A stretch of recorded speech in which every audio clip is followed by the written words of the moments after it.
Bismillahirrahmanirrahim. Khasiatnya surah Al-Insyirah. Jadi ini diambilkan dari beberapa literatur terkait dengan fadilah atau khasiatnya surah Al-Insyirah. Bismillahirrahmanirrahim. Surah Al-Insyirah ketika dibaca pada pagi hari setelah sholat subuh satu kali, nah itu menjadikan sebab orang tersebut bisa dilancarkan rezekinya. Itu kalau membaca surah Al-Insyirah sebanyak satu kali setelah sholat subuh. Nah, ada beberapa pilihan yang bisa untuk dilakukan, termasuk ini yang kedua, ketika dibaca 7 kali, membacanya setelah sholat fardu. Jadi kalau setelah sholat subuh istiqomah, jadi nanti pilihan ini harus dipertimbangkan untuk kaitan dengan istiqomahnya. Jadi kemampuan untuk mengistiqomah membaca ini. Jadi nanti mohon untuk bisa dipilih. Kalau yang satu kali setelah sholat subuh, ini jangan diubah-ubah. Pokoknya istiqomah itu.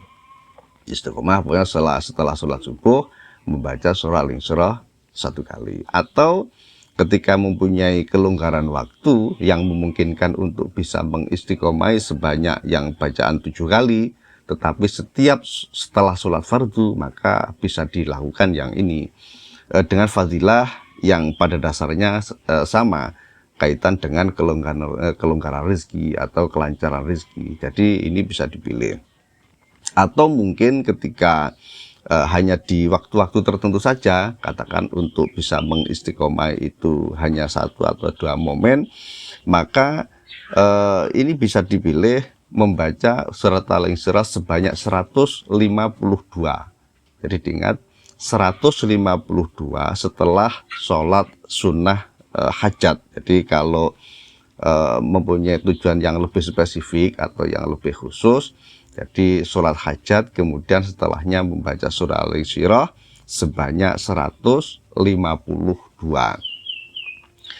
Baiknya ketika untuk melakukan ini, jadi setelah sholat sunnah membaca 152 kali, setelah sholat sunnah tadi 2 rakaat hajat dibaca 152 kali. Nah kemudian berdoa dengan bahasa yang dirangkai sendiri terkait dengan apa menjadi harapan dan tujuan. Jadi doanya tidak spesifik harus dengan bahasa tertentu, tetapi baiknya itu dirangkai sendiri, karena apa menjadi harapan antara satu dengan yang lain itu kan bisa beda-beda. Tetapi pada dasarnya surat Al-Insyirah ini berkaitan dengan kelancaran rezeki, dengan bagaimana kemudian menghilangkan kesusahan yang disebabkan kesempitan rezeki.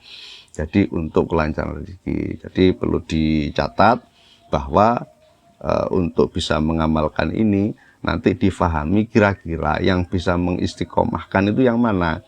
Kalau yang satu berarti setelah sholat subuh.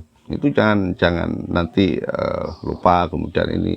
Intinya itu diistiqomai. Kalau yang bisa melakukan yang lebih banyak seperti setelah sholat fardu itu 7 kali, ya berarti ya start bismillah untuk membaca itu.